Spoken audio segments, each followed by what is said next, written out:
alegria e satisfação que cumprimentamos os amigos e irmãos do portal Escola Dominical com a gloriosa paz de nosso Senhor e Salvador Jesus Cristo. Estamos dando início a mais uma pré-aula, esta ferramenta que o portal Escola Dominical disponibiliza no início da semana, para que os irmãos possam melhor preparar a sua aula da Escola Bíblica Dominical. Leiam a revista das lições bíblicas, assistam a esta pré-aula, leiam o nosso texto de apoio e os slides correspondentes no site do portal Escola Dominical, portalebd.org.br. Nós aqui temos uma proposta de não repetir o texto da revista. Os irmãos já leram a revista, leram o livro de apoio, viram o vídeo do comentarista. A nossa proposta aqui é trazer subsídios complementares aos amados irmãos. E por isso alguns irmãos reclamam, dizem que sentem dificuldade em acompanhar o nosso raciocínio. É só ler o texto de apoio, ver os slides correspondentes, porque nós seguimos o itinerário do texto e dos slides. Além do nosso texto de apoio, o portal Escola Dominical disponibiliza 5 ou 6 outros textos da faixa etária dos adultos. Temos também videoaulas, slides e textos de apoio de todas as faixas etárias do currículo da Escola Bíblica Dominical, da Casa Publicadora das Assembleias de Deus e de outros currículos de Escola Bíblica Dominical. Ao longo da semana, disponibilizamos breves comentários em áudio das leituras diárias sugeridas tanto na revista dos adultos como na revista dos adolescentes. E no sábado à noite, às 19 horas, horário de Brasília, o irmão é nosso convidado para acompanhar e assistir à transmissão ao vivo do estudo preparatório dos professores e amigos da Igreja Evangélica Assembleia de Deus, Ministério do Belém, na sede aqui em São Paulo, onde os irmãos poderão interativamente elucidar as suas últimas dúvidas. Antes da aula, o irmão também é nosso convidado a comparecer pessoalmente a esta reunião. Ela é aberta a todos os que amam o estudo da Palavra de Deus e se realiza no 4º andar do Templo Sede do Ministério do Belém, na rua Doutor Fon, 140, no bairro do Belenzinho, aqui em São Paulo, no auditório Pastor José Wellington Bezerra da Costa. Mas tudo isso é apenas a preparação da Escola Bíblica Dominical. Ela se realiza quando o povo do Senhor vai à casa do Senhor no dia do Senhor para estudar a palavra do Senhor. Hoje nós estamos encerrando o 4º e último trimestre do ano de 2025. Por conseguinte, estamos também encerrando o ano letivo de 2025. Neste 4º trimestre, nós estamos estudando o tema Corpo, Alma e Espírito, a restauração integral do ser humano para chegar à estatura completa de Cristo. O nosso comentarista é o pastor Silas Queiroz, que é pastor das Assembleias de Deus em Ji-Paraná, no estado de Rondônia. Estamos terminando mais um ano, agradecendo a Deus pela oportunidade que ainda temos de poder estudar a palavra do Senhor. Que este ano difícil que está terminando possa nos dar uma atitude de gratidão a Deus por termos podido estudar a sua palavra em relativa liberdade de culto e de crença. Oremos ao Senhor para que essa liberdade prossiga, embora ela esteja sendo restringida a cada dia. Que Deus nos abençoe e que o irmão tenha um feliz 2026.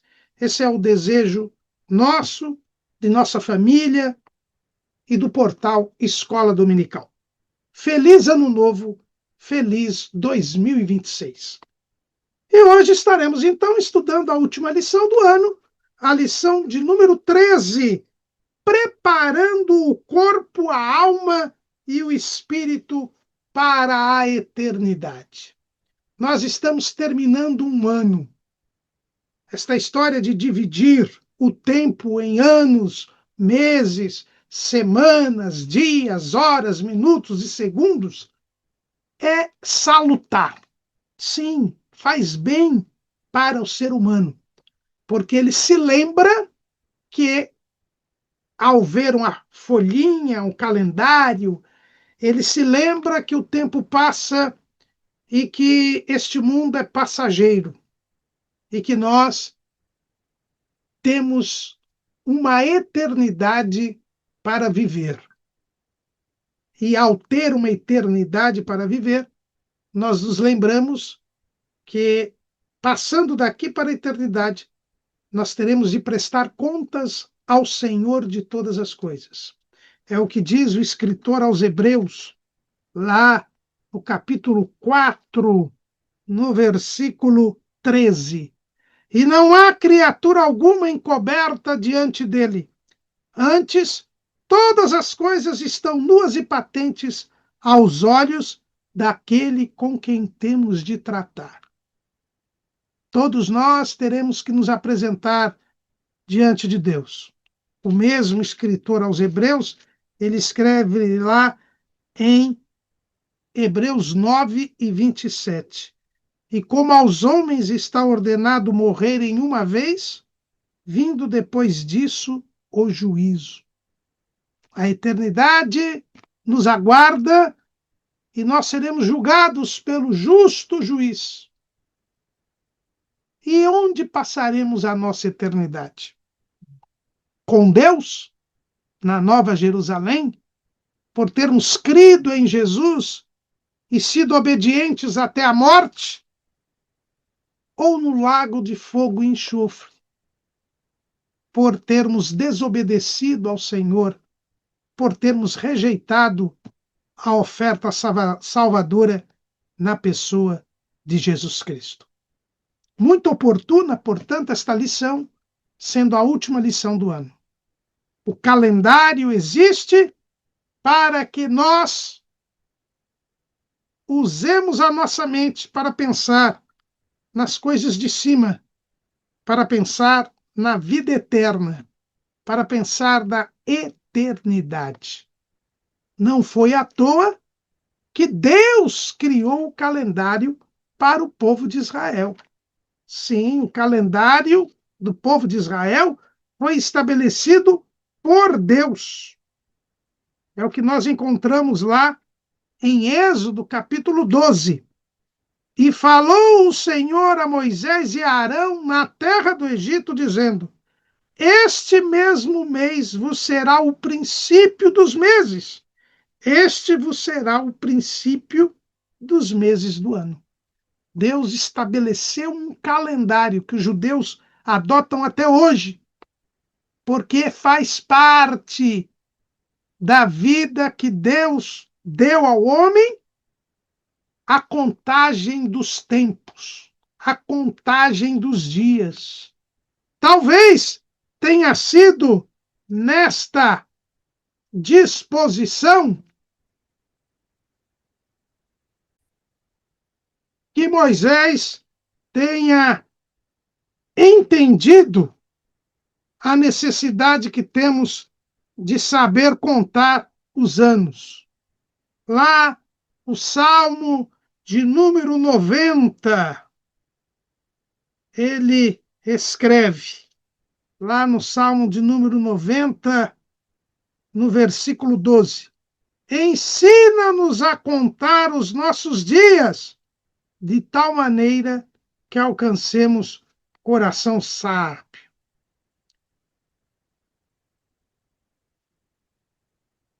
Moisés entendeu que saber contar os dias, ter um calendário, é necessário para que o homem possa obedecer a Deus, possa servir ao Senhor, ter o seu coração sábio.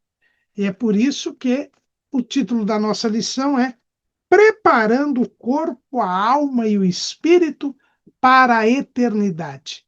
Eu e você devemos preparar o nosso ser para a eternidade. O homem, embora tenha sido criado debaixo do tempo, ele foi criado para viver eternamente. Ele é criatura. Toda criatura está debaixo do tempo. É o que nos ensina o primeiro versículo da Bíblia. Gênesis 1:1. No princípio, criou Deus os céus e a terra. Deus não tem tempo, ele é eterno. O próprio Moisés, nesse mesmo Salmo de número 90, ele diz assim: Senhor, tu tens sido nosso refúgio de geração em geração. Antes que os montes nascessem, ou que tu formasses a terra e o mundo, sim, de eternidade a eternidade, tu és Deus. Então, Deus é o único ser eterno. Ele não tem começo nem fim. Ele é de eternidade a eternidade. Ele é de eternidade a eternidade.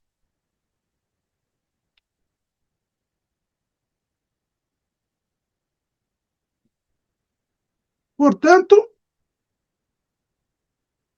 ele não tem começo nem fim. Ele é o começo e o fim.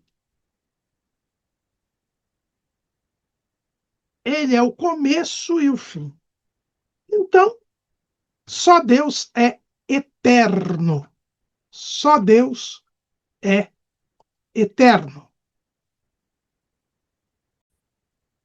Mas nós, criaturas, os anjos e os homens, foram criados eviternos. O que quer dizer isso? Quer dizer que os homens e os anjos têm começo.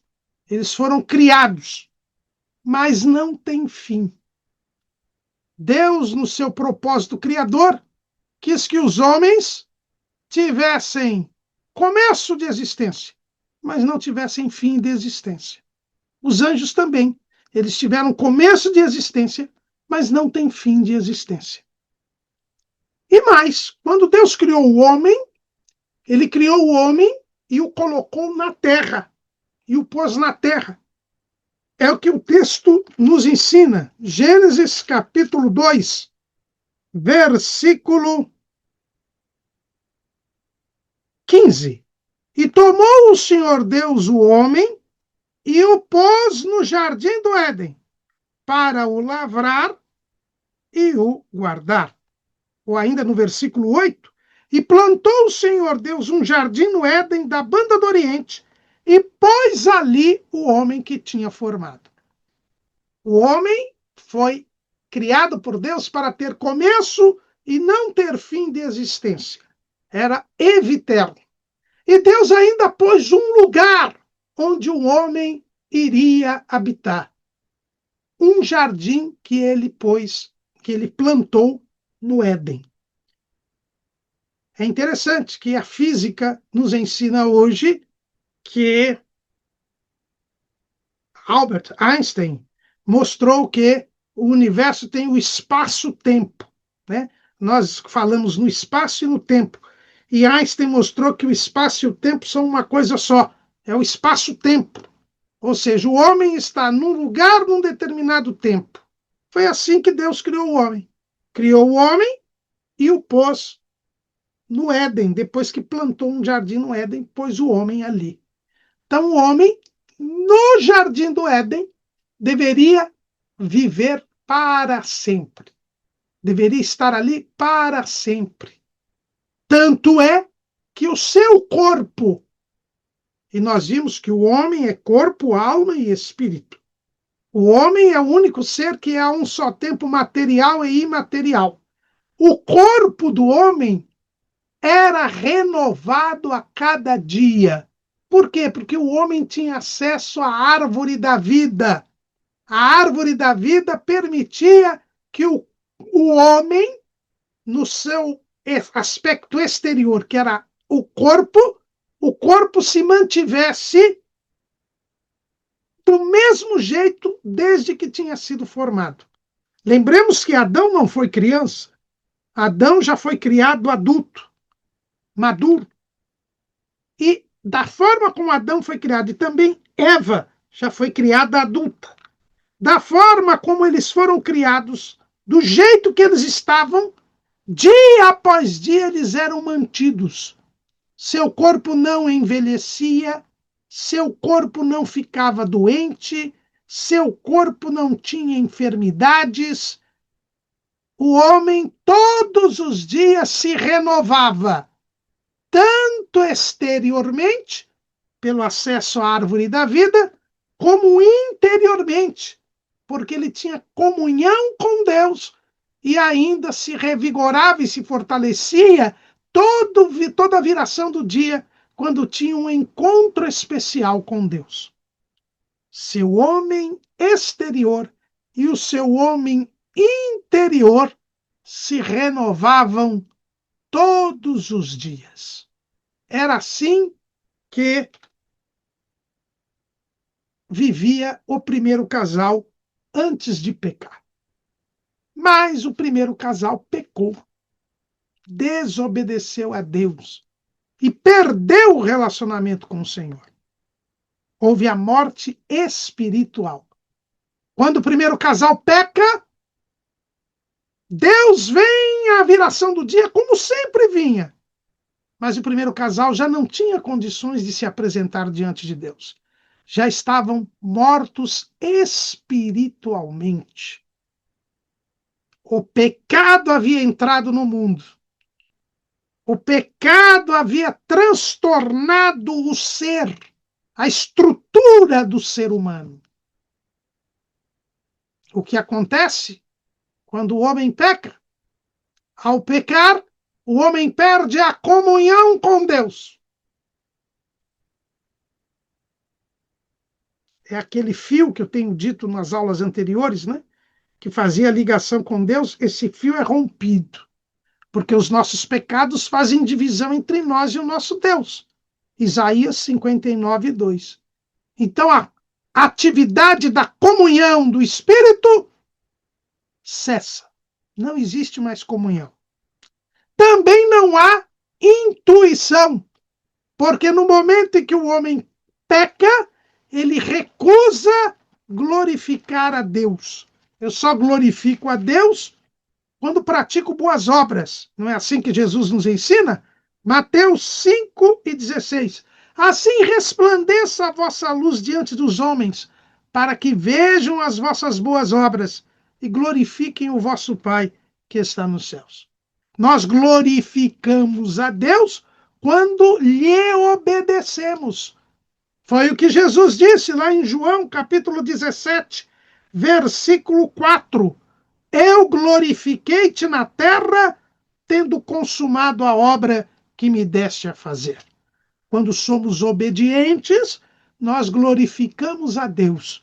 Quando praticamos boas obras, nós glorificamos a Deus.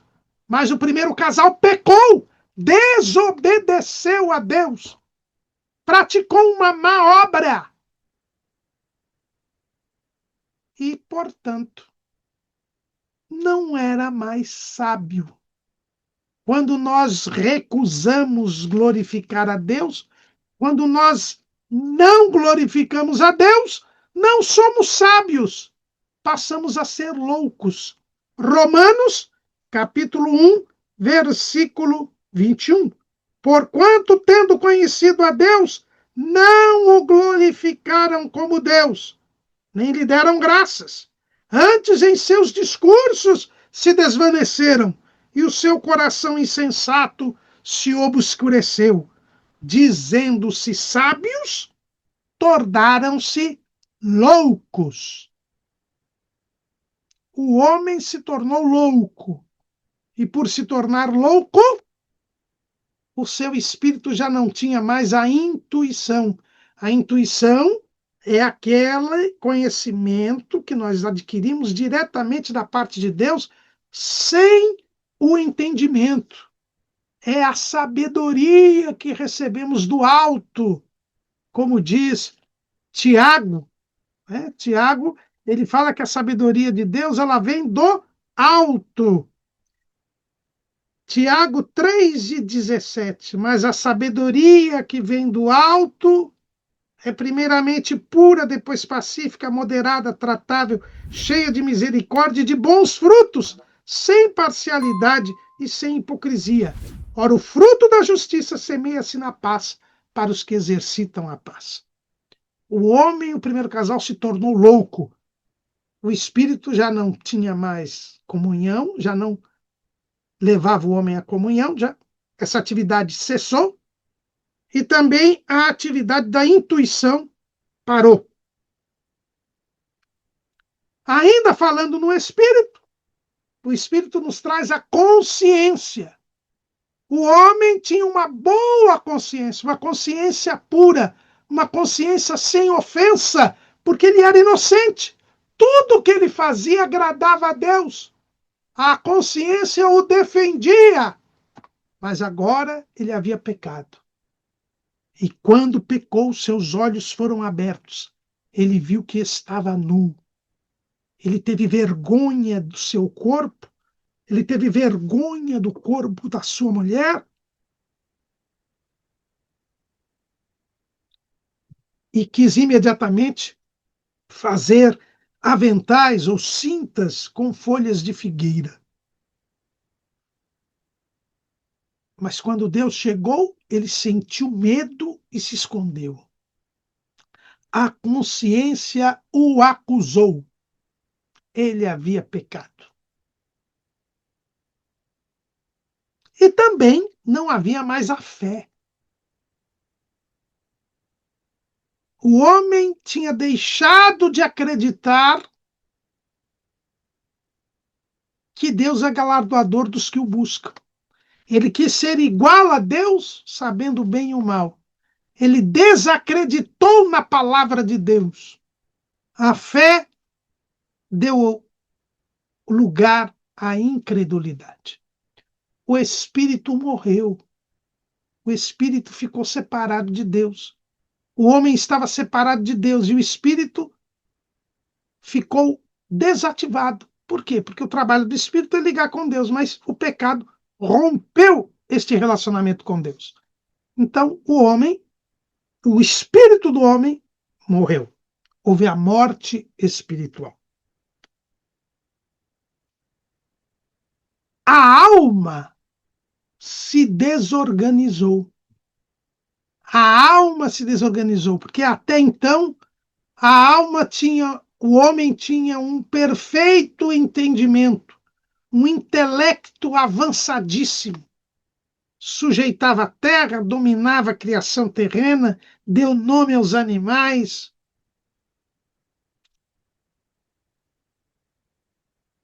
Era inteligentíssimo o homem. Agora, sem a comunhão com Deus, ele não conseguiu fazer nem roupa. As cintas de folhas de figueira que fez era algo ridículo, algo que não cobriu a nudez. Seu entendimento sem Deus estava comprometido. É o que diz a palavra de Deus. O homem no pecado tem seu entendimento comprometido. Eu li aqui, em seus discursos se desvaneceram e o seu coração insensato se obscureceu. O entendimento, ele fica obscuro. O entendimento que deveria iluminar as atitudes do homem, esse próprio entendimento está agora escurecido, entenebrecido. Não é? A Bíblia fala que o entendimento do homem fica entenebrecido. Paulo, lá em Efésios 4:18, ele diz assim: entenebrecidos no entendimento, separados da vida de Deus, pela ignorância que há neles, pela dureza do seu coração. O homem no pecado, ele tem o seu entendimento, o seu intelecto prejudicado, obscurecido. Tanto que eles são chamados na Bíblia de nécio, a ponto até do homem negar a existência de Deus. Salmo 14. Disse o nécio no seu coração, não há Deus. Têm-se corrompidos, fazem-se abomináveis em suas obras. Não há ninguém que faça o bem.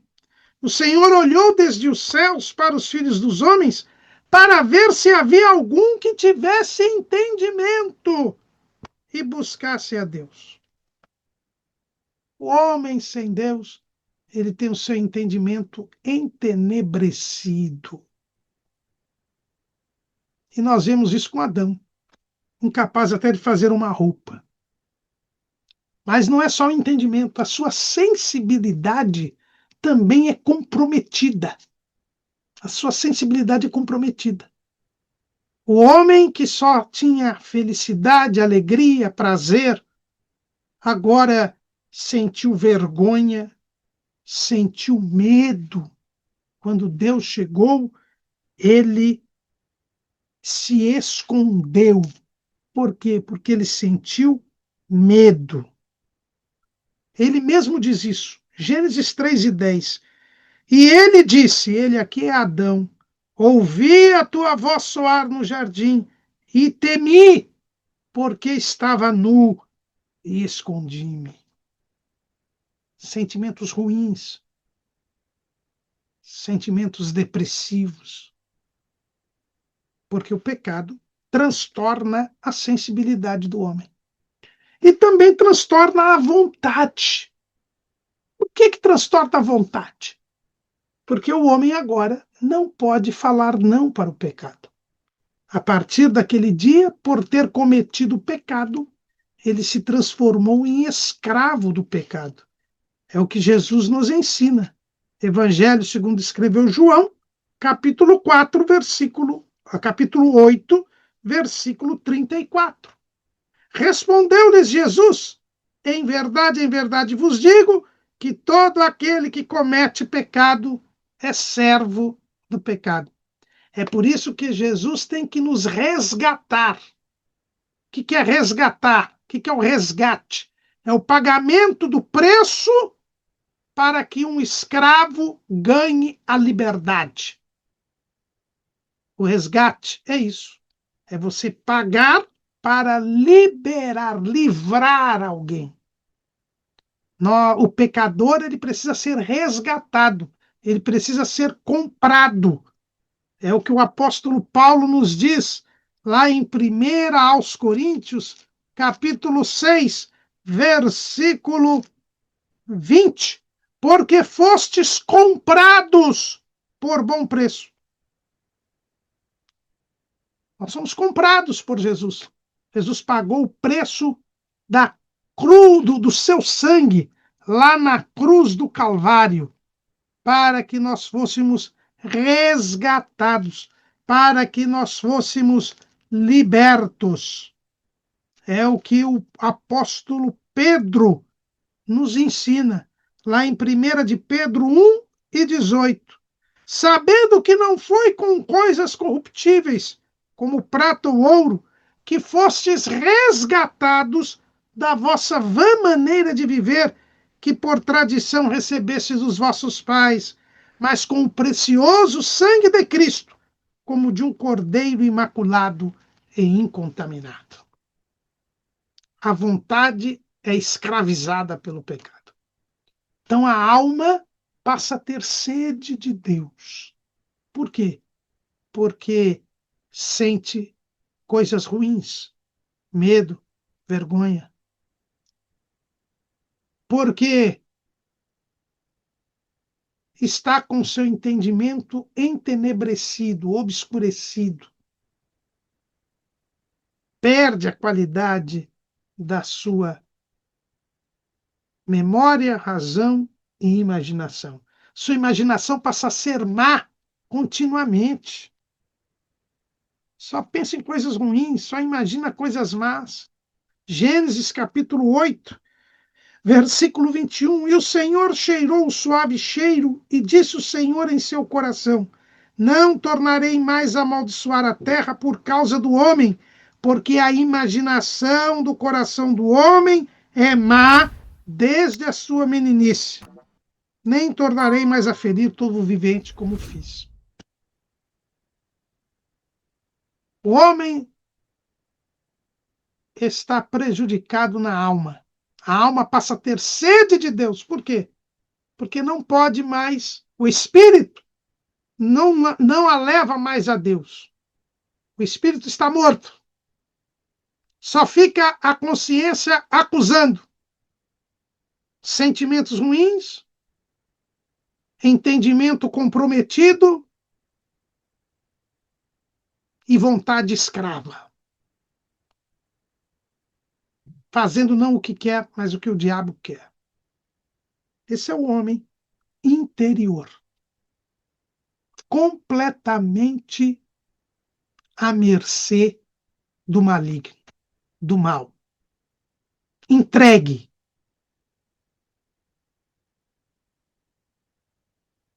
à maldade. Entregue ao pecado. Mas como se não bastasse isso, o corpo também é prejudicado. Por que que o corpo foi prejudicado? Porque por causa do pecado, primeiro, foi interrompido o acesso do homem à árvore da vida. Gênesis 3 e 23. Então disse o Senhor Deus: eis que o homem é como um de nós, sabendo o bem e o mal. Ora, pois, para que não estenda a sua mão e tome também da árvore da vida e coma e viva eternamente, o Senhor Deus, pois, o lançou fora do jardim do Éden para lavrar a terra de que fora tomado. Então o homem perdeu, foi despejado, foi expulso do lugar que Deus lhe havia colocado, que era um lugar de delícias, o jardim do Éden. Ele é expulso do jardim do Éden para lavrar a terra, para ter que sobreviver pelo seu trabalho. E numa terra que foi amaldiçoada. Gênesis 3 e 17. E a Adão disse: porquanto deste ouvidos à voz de tua mulher e comeste da árvore que te ordenei, dizendo: não comerás dela, maldita é a terra por causa de ti. Com dor comerás dela todos os dias da tua vida. Espinhos e cardos também te produzirá, e comerás a erva do campo. No suor do teu rosto comerás o teu pão, até que te tornes a terra, porque dela foste tomado, porquanto és pó, e em pó te tornarás. E aqui nós vemos que a eternidade, que era já algo presente na vida do homem, porque o homem, tanto interiormente como exteriormente, se renovava a cada dia no jardim do Éden, tendo o seu sustento, tendo alegria, não tendo doença, não tendo enfermidade, não tendo envelhecimento, sendo renovado o seu corpo exterior a cada dia, o homem exterior, que é o corpo, e também o homem interior, sendo satisfeito por Deus a cada dia, tendo no pico o entendimento, a sensibilidade e fazendo a vontade de Deus, tendo o Espírito lhe dando intuição, comunhão, fé e consciência boa e sem ofensa. Agora este corpo passa a envelhecer, passa a se desgastar na luta pela sobrevivência. E uma luta inglória. Por quê? Porque ele iria lutar para sobreviver, mas sabendo que voltaria ao pó da terra. O corpo se degradaria, o corpo se corromperia, até voltar à terra de onde ele tinha sido tomado. É por isso que o apóstolo Paulo fala lá em 2 Coríntios, capítulo 4, versículo 16. Por isso não desfalecemos, mas ainda que o nosso homem exterior se corrompa, mesmo salvo, não foge da corrupção do homem exterior, porque ainda não terminou o processo da salvação, ainda falta glorificação. O interior, contudo, se renova de dia em dia. Isso salvo. Quem crê em Jesus, o seu homem interior volta a se renovar. Mas o homem exterior continua se corrompendo, porque é pó e ao pó voltará. Então o corpo também sofre o envelhecimento, sofre as enfermidades, as doenças, e volta à terra, de onde havia sido tomado. Então essas são as consequências do pecado. Os irmãos veem como o pecado ele altera totalmente a estrutura do ser humano. E, por causa do pecado, nós temos a cisão. A eternidade era para ser vivida na terra, no jardim do Éden. Agora, expulso do jardim do Éden, o homem agora tem que ter uma esperança de ter uma eternidade fora da terra. A eternidade será vivida fora desta terra, em novos céus e nova terra. A eternidade será vivida depois da ressurreição.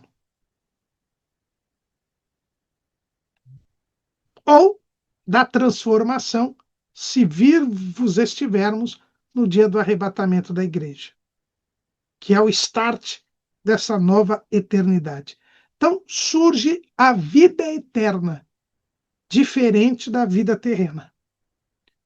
A vida terrena já era uma eternidade, mas por causa do pecado, agora passou a ser uma vida passageira. E a eternidade será desfrutada não mais desta terra, mas em novos céus e nova terra. E é esse novo céu e nova terra que nós passamos a aguardar. Como diz Pedro, lá na segunda carta de Pedro, capítulo 3, versículo 13. Mas nós, segundo a sua promessa, aguardamos novos céus e nova terra em que habita a justiça. O jardim do Éden desapareceu. Depois de ter o acesso interditado ao homem, ele desaparece. A Bíblia não diz como e quando.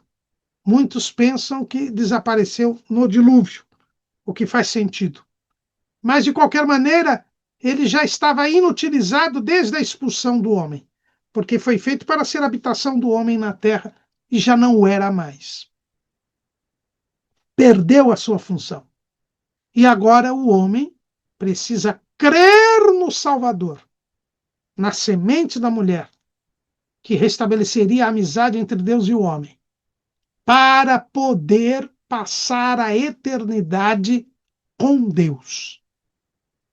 A eternidade não é mais na terra. A eternidade agora é em outro ambiente, nos novos céus e nova terra, onde habita a justiça. Então, para eu ir para os novos céus e nova terra, eu preciso ser justo. Eu preciso ser justo. Só que eu sou pecador. Então, eu preciso crer na semente da mulher, que feriria o seu calcanhar, teria o seu calcanhar ferido pelo inimigo, mas que esmagaria a cabeça da serpente. Este é Jesus. Jesus se sacrificou por nós para nos dar a vida eterna. É um versículo que é chamado textual da Bíblia. João 3,16. Porque Deus amou o mundo de tal maneira que deu o seu Filho unigênito, para que todo aquele que nele crê não pereça, mas tenha a vida eterna. Por causa do pecado, a eternidade não é mais na terra. A eternidade é no céu. Nos novos céu e nova terra. Mas nesse novo céu e nova terra habita a justiça. Então só pode ir para lá quem for justo. E quem é justo? Jesus. Ele é o único justo. Mas quem crê em Jesus é justificado. Romanos capítulo 5, versículo 1.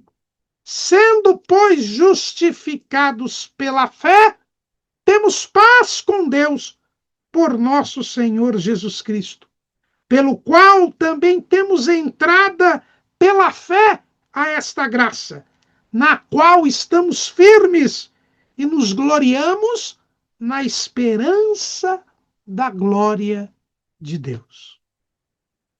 Nós nos alegramos, nós vivemos aqui na esperança da glória de Deus, nesses novos céus e nova terra. Quem crê em Jesus é justificado. Jesus levou sobre si os pecados de todo mundo. E quem crê em Jesus recebe a justiça de Cristo. Isso que é justificação. A justificação é essa troca. Eu era pecador, Jesus se fez pecado por mim. Levou sobre si as nossas iniquidades. Isaías, capítulo 53. Isaías, capítulo 53, versículo... Isaías 53, versículo 4. Verdadeiramente ele tomou sobre si as nossas enfermidades e as nossas dores levou sobre si. E nós o reputamos por aflito, ferido de Deus e oprimido. Mas ele foi ferido pelas nossas transgressões e moído pelas nossas iniquidades. O castigo que nos traz a paz estava sobre ele, e pelas suas pisaduras fomos sarados. Ele se fez pecado por nós. Ele se fez pecado por nós. E nós ganhamos dele a sua justiça. E nós ganhamos a sua justiça. Isto é que se chama justificação. Segundo aos Coríntios 5 e 21, ele diz: aquele que não conheceu o pecado, o fez pecado por nós, para que nele fôssemos feitos justiça de Deus. Então, quando eu creio em Jesus, eu estou em Cristo, eu sou feito justiça de Deus. Ele se fez pecado por nós, e agora nele nós somos feitos justiça de Deus. Então, a eternidade será vivida naqueles que em Cristo se fizeram justiça de Deus, no novo céu e nova terra onde habita a justiça. E aqueles que não crerem em Jesus, aqueles que não quiseram a salvação, estes passarão a eternidade no lago de fogo e enxofre. Porque Deus criou os novos céus e nova terra para neles habitar com o ser humano. Apocalipse 21 e 3. E ouvi uma grande voz do céu que dizia: eis aqui o tabernáculo de Deus com os homens, pois com eles habitará, e eles serão o seu povo, e o mesmo Deus estará com eles, e será o seu Deus. Aliás, eu vou ler desde o versículo 1. E vi um novo céu e uma nova terra, porque já o primeiro céu e a primeira terra passaram, e o mar já não existe. E eu, João, vi a santa cidade, a nova Jerusalém, que de Deus descia do céu, adereçada como uma esposa ataviada para o seu marido. E ouvi uma grande voz do céu que dizia: eis aqui o tabernáculo de Deus com os homens, pois com eles habitará, e eles serão o seu povo, e o mesmo Deus estará com eles, e será o seu Deus. Esta é a eternidade. Mas para entrar lá, onde habita a justiça, é preciso que você tenha se feito justiça de Deus. E eu só me faço justiça de Deus quando eu creio em Jesus. Porque quem crê nele não perece, mas tem a vida eterna. O que é a vida eterna? Jesus diz, João capítulo 17, versículo 3. E a vida eterna é esta, que conheçam a ti, só por único Deus verdadeiro, e a Jesus Cristo, a quem enviaste.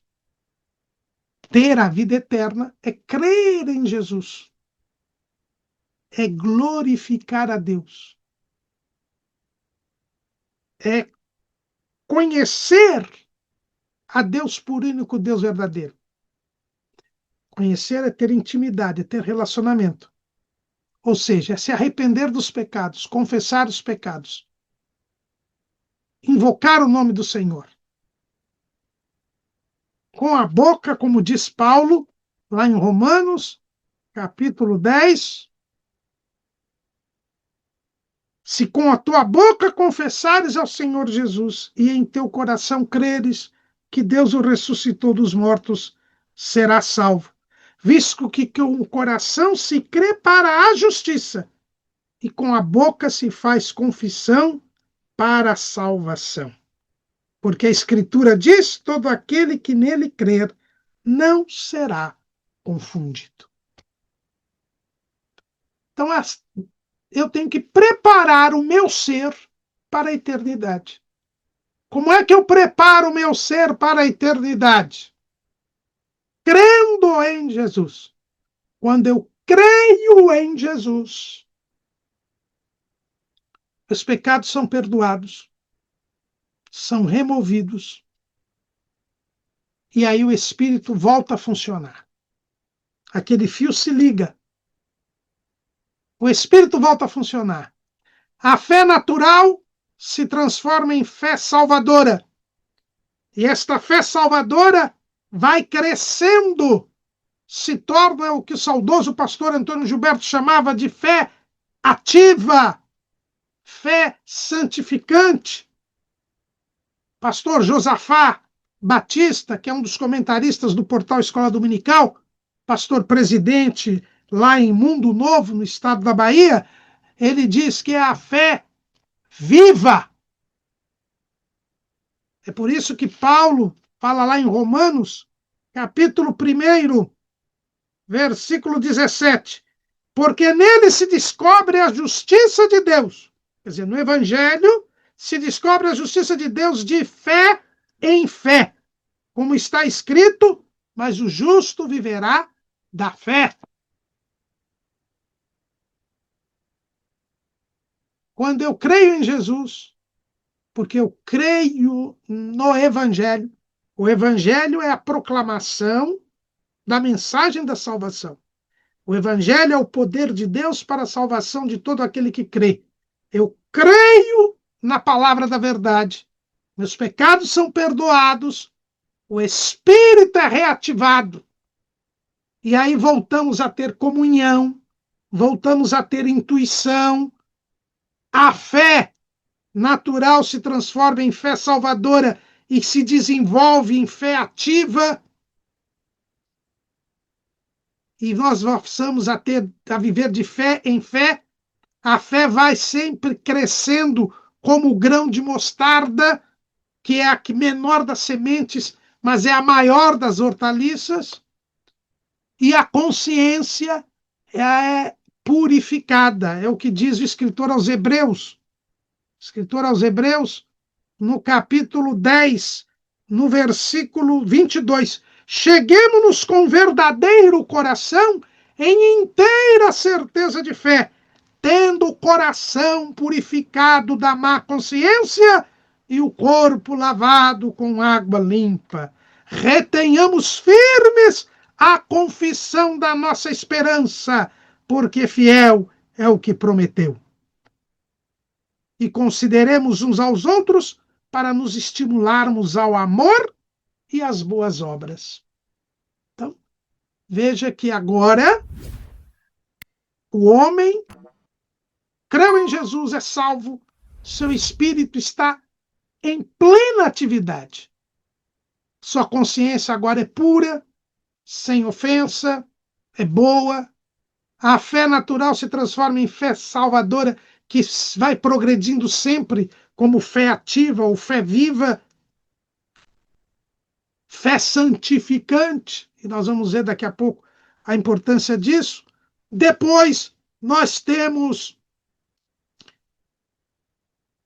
a intuição, a comunhão, porque agora eu passo a ser sábio, agora eu passo a agradar a Deus, agora eu passo a ter comunhão com Deus, vou ser adorarei a Deus em espírito e em verdade, passarei a ter uma vida de santificação, porque eu passarei a ler a palavra e ela me limpará, passarei a orar e ela me santificará, a oração será reforçada pelo jejum e eu passarei a adorar a Deus em espírito e em verdade, crescendo na graça e no conhecimento de nosso Senhor e Salvador Jesus Cristo, praticando a justiça,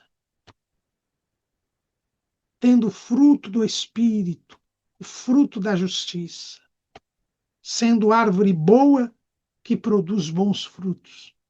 A minha alma, ela já não terá sede de Deus, porque ela estará sendo saciada por Deus. O sentimento que a domina é o amor a Deus, o amor ao próximo, o amor a si mesmo.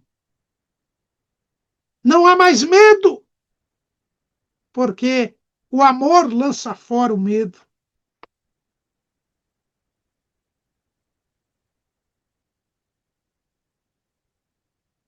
Esta é a sensibilidade restaurada da alma. E ela ansiará por agradar a Deus e por estar para sempre com Ele. O entendimento é aumentado. Ele passa a ter uma inteligência completa, uma inteligência emocional, uma inteligência física, uma inteligência espiritual. Ele passa a ver o mundo sob a perspectiva divina. Ele tem discernimento espiritual das coisas. Mas ele também passa a pensar no que é bom, no que é honesto, no que é verdadeiro, no que é puro. E tudo que há alguma virtude, é nisso que o homem pensa. Ele tem uma grata memória pela salvação que teve em Cristo Jesus. Ele é grato, ele é agradecido a Deus. Esse é o entendimento do salvo, do justo. E por pensar em coisas boas, e por pensar nas coisas de cima, ele tem a mente voltada para a eternidade. Ele não se deixa enganar pelas coisas desta vida. Isto me faz lembrar o hino 36 da harpa cristã, né? De John Henry. O hino 36 da harpa cristã, que é de John Henry Nelson, Justus Henry Nelson, desculpe, Justus Henry Nelson, que diz: passarinhos, belas flores, querem me encantar. São vãos terrestres esplendores, mas contemplo meu lar. O salvo, ele tem o seu entendimento, o seu pensamento no céu. Me faz lembrar, pastor Eliseu, que hoje está lá no Piauí, em Oeiras, no estado do Piauí, na missão, e ele sempre nos cultos que nós íamos, nas congregações que ele dirigiu aqui, no setor 17, o setor do Parque São Lucas, vez ou outra no meio do culto, ele dizia assim para os irmãos: vamos pensar no céu, irmão, vamos pensar no céu. O crente, ele pensa no céu. Colossenses capítulo 3, portanto, se já ressuscitastes com Cristo, buscai as coisas que são de cima, onde Cristo está sentado à destra de Deus. Pensai nas coisas que são de cima e não nas que são da terra, porque já estáis mortos e a vossa vida está escondida com Cristo em Deus. Quando Cristo, que é a nossa vida, se manifestar, então também vós vos manifestareis com ele em glória. O salvo, ele pensa no céu. Ele tudo faz aqui, levando em consideração o céu. Não, isso aqui eu não vou fazer. Isso aqui eu não vou deixar de fazer, porque senão eu perco a minha salvação. Ele é vigilante. Ele toma cuidado para não pecar. Aí eu me lembro de outro hino da harpa, que diz: nós resgatados fomos para nunca mais pecar. Em Cristo livres somos para nunca mais pecar. Em Cristo livres somos para nunca mais pecar. Resgatados fomos, resgatados fomos, resgatados fomos, para nunca mais pecar. Não é que eu não peco mais, é que eu vou sempre me esforçar para não pecar. Por quê? Porque a minha vontade agora é livre. Agora eu posso dizer não para o pecado. Isso não quer dizer que eu não peque. Porque, como diz Salomão, não há homem que não peque. Não existe homem que não peque. Como nós lemos lá em 1 Reis 8:46, na oração de Salomão: quando pecarem contra ti, pois não há homem que não peque. E isso se repete lá em 2 Crônicas 6:36. Quando pecarem contra ti, pois não há homem que não peque. Todos nós pecamos, mas procuramos evitar pecar. Agora nós podemos evitar pecar. Antes da salvação, você não podia dizer não para o pecado, porque você está escravizado pelo pecado. Mas agora nós podemos dizer não ao pecado. E eu procuro não pecar justamente por quê? Porque eu estou pensando no céu. Porque eu quero ir para o céu. Porque o meu objetivo é o céu. Eu sei que muitos hoje vêm até para a igreja para ficarem ricos na terra, só pensando nos bens da terra. Como diz o nosso querido irmão Júlio, que nos ajudou muito ali numa das classes da escola dominical. O irmão Júlio diz: as pessoas querem os benefícios do evangelho e não o evangelho. Mas o evangelho nos leva para o céu. É a salvação. Não é enriquecimento material, não é prosperidade material, não é posição social, não é saúde física. O evangelho nos traz a salvação. E a salvação é escapar do pecado e da condenação eterna e viver para sempre nos novos céus e nova terra, onde habita a justiça. E para isso eu preciso ser justo. E para ser justo eu preciso crer em Jesus e manter uma vida de santidade. E é aqui que nós vemos como eu preparo o corpo, a alma e o espírito para a eternidade. Vivendo separado do pecado. Vivendo em santidade. É para isto que nós somos salvos. para viver em santidade. Atos dos Apóstolos, capítulo 26.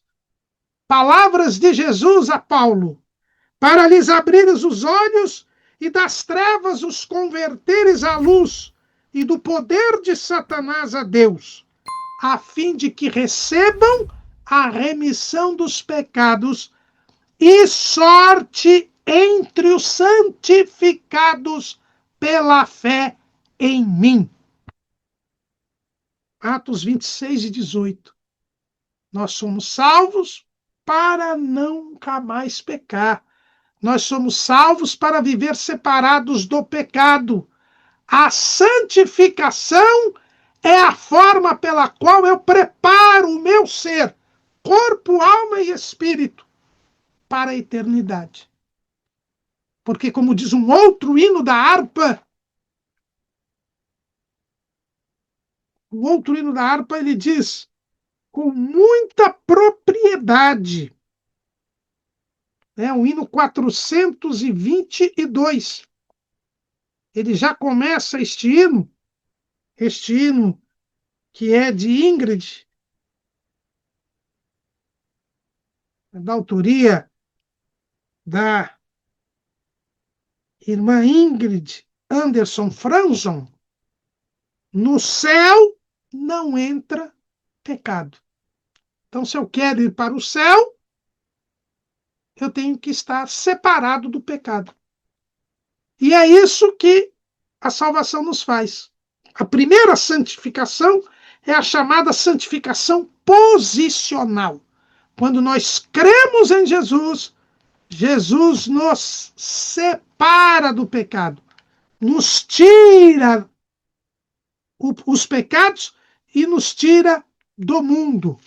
1 aos Coríntios, capítulo 1. 1 aos Coríntios, capítulo 1.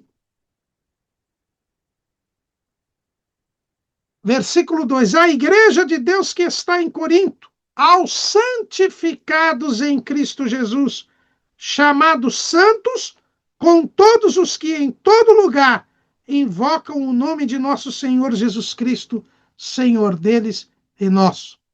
Essa é a santificação posicional. Nós temos mudado a nossa posição.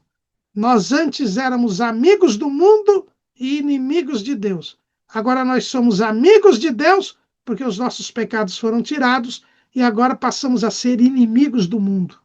Nós estávamos num charco de lodo e agora os nossos pés foram colocados sobre uma rocha, como diz o salmista no Salmo 40. Nós mudamos de posição. Nós que estávamos no pecado, somos tirados do pecado, separados do pecado do mundo. Isso é a santificação posicional. Como eu disse, o espírito passa a ter fé natural transformada em fé salvadora, com aptidão para ser fé ativa. Consciência que era má de pecado e das obras mortas, que agora é consciência boa, é consciência pura e consciência sem ofensa. Passamos a ter a intuição, que é a sabedoria. Passamos a ter a comunhão com Deus. Passamos a adorá-lo em espírito e em verdade.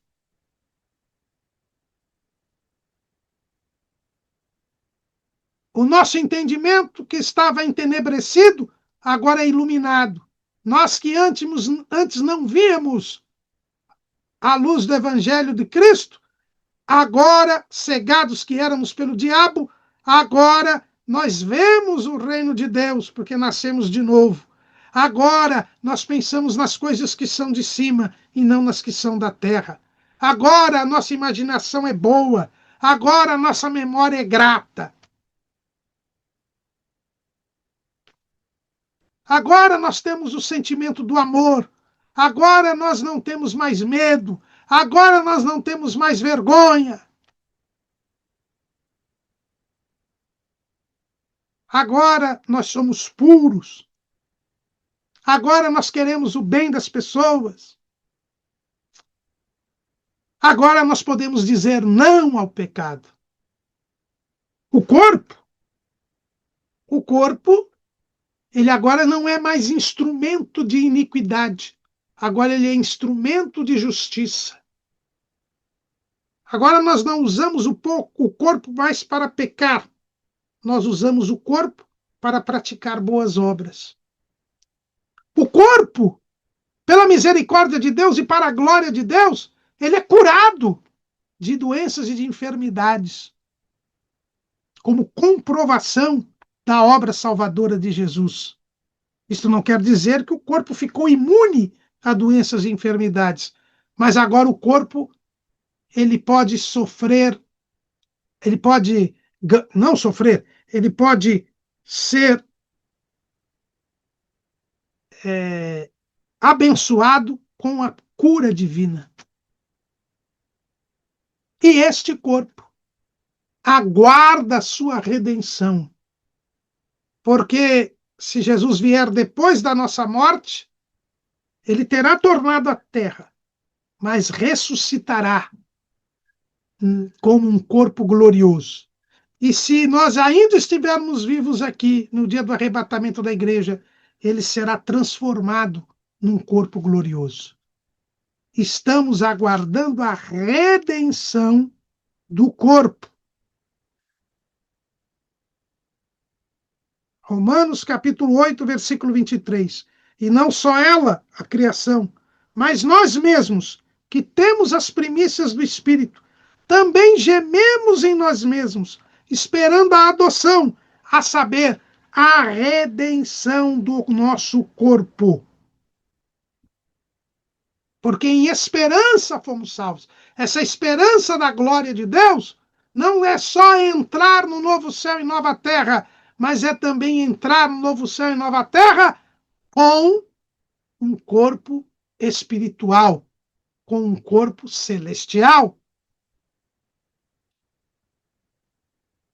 Nós santificamos, porque sem a santificação, ninguém verá o Senhor. Mas essa santificação não é apenas a posicional. Nós temos também a santificação progressiva. Quando nós cremos em Jesus, somos separados do pecado. Mas agora nós temos que andar segundo o Espírito. Jesus nos colocou os nossos pés sobre uma rocha. E agora nós temos que andar em direção a Ele. Nós temos que cada dia ficar mais longe do pecado e cada dia mais próximos de Deus. Essa é a santificação progressiva. O que diz o escritor aos Hebreus? Segui a paz com todos e a santificação. A santificação ela tem que ser seguida. Ela é uma sequência. É a santificação progressiva ou santificação presente, porque a santificação posicional ela ocorreu quando nós cremos em Jesus, é a santificação passada. Agora nós temos a santificação presente. A cada dia eu estou me santificando. Apocalipse capítulo 22, versículo 11. Quem é injusto, faça injustiça ainda. E quem está sujo, suje-se ainda. E quem é justo, faça justiça ainda. E quem é santo, seja santificado ainda. Até Jesus voltar, ou até passarmos para a eternidade, nós temos que viver separados do pecado. Nós temos que cada dia mais nos aproximarmos de Deus e cada dia mais ficarmos longe do pecado. Tem um hino do cantor cristão que diz: a cada passo que eu dou na vida, eu me aproximo do lar celestial. A cada passo. A cada dia eu tenho que dar um passo em direção a Deus. Por isso que a santificação ela é separação para Deus e separação do pecado. E nessa separação para Deus, eu preciso ser revestido de poder. A santificação, ela exige que nós sejamos cheios do Espírito Santo. A santificação exige de nós que busquemos o batismo no Espírito Santo. Procuremos com zelo os dons espirituais, para que o Espírito Santo cada vez mais me domine, para que eu não mais viva, mas Cristo vive em mim. É uma santificação contínua, uma santificação prática. A cada dia eu tenho que ser mais crente. A cada dia eu tenho que estar mais próximo de Jesus.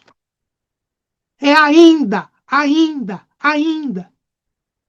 E todo o meu ser tem que ser santificado. 1 Tessalonicenses 5:23. E o mesmo Deus de paz vos santifique em tudo, e todo o vosso espírito, e alma, e corpo sejam plenamente conservados irrepreensíveis para a vinda de nosso Senhor Jesus Cristo. Paulo também escrevendo a Tito, Tito capítulo 2, versículo 11, porque a graça de Deus se ha manifestado, trazendo salvação a todos os homens, ensinando-nos que, renunciando à impiedade e às concupiscências mundanas, vivamos neste presente século, sóbria, justa e piamente, aguardando a bem-aventurada esperança e o aparecimento da glória do grande Deus e nosso Senhor Jesus Cristo, o qual se deu a si mesmo por nós, para nos remir de toda iniquidade. Aí, a santificação posicional. Purificar para si mesmo um povo seu especial, zeloso de boas obras. Olha aqui a santificação progressiva. Nós temos que ser zelosos para fazer o bem. Viver aqui na terra como Jesus, que andou fazendo bem e curando a todos os oprimidos do diabo, porque Deus era com ele. Não é assim que Pedro resume o ministério de Jesus na casa de Cornélio? Lá em Atos 10:38. Como Deus ungiu a Jesus de Nazaré com o Espírito Santo e com virtude, o qual andou fazendo o bem e curando a todos os oprimidos do diabo, porque Deus era com ele. Por que Deus era com ele? Porque ele não pecava. Porque ele ficava separado do pecado e cada vez mais próximo de Deus. É por isso que nós temos de usar dos meios de santificação, a leitura da palavra, a oração, reforçada pelo jejum, a adoração, o temor a Deus, que aperfeiçoa a santificação, a participação digna na ceia do Senhor, a busca do batismo com o Espírito Santo, a oração em línguas estranhas, a busca com zelo dos dons espirituais. Tudo isso promove a nossa santificação, o nosso crescimento espiritual. E assim nós vamos preparando espírito, alma e corpo, conservando-os irrepreensíveis para a vinda de nosso Senhor Jesus Cristo. É assim que eu preparo o corpo, a alma e o espírito para a eternidade, numa vida de santificação. Não é episodicamente. Não é no domingo à noite quando eu vou à igreja e participo do culto. E durante todos os outros dias eu não oro, não busco a Deus. Não sou batizado com o Espírito Santo ainda porque não busco o batismo. Se sou batizado com o Espírito Santo, não tenho dons espirituais porque não os procuro com zelo. Não faço a obra de Deus. Não evangelizo. Não oro para curas. Não visito as pessoas. Não dizimo. Não aconselho as pessoas. assim fica difícil. Assim você não está crescendo espiritualmente. Assim você não está seguindo a santificação. E se nós não seguirmos a santificação, não veremos o Senhor. Não habitaremos com Ele na Nova Jerusalém, a santa cidade que desce do céu.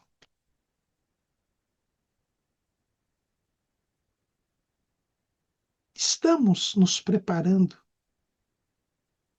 para os novos céus e nova terra? O nosso ser está sendo conservado irrepreensível para a vinda do Senhor? Estamos terminando o ano. Se Jesus não voltar antes do final deste ano, que você entre o ano novo decidido a conservar seu espírito, alma e corpo irrepreensíveis, sem pecado, para que você possa entrar na cidade pelas portas. Feliz 2026. Amém.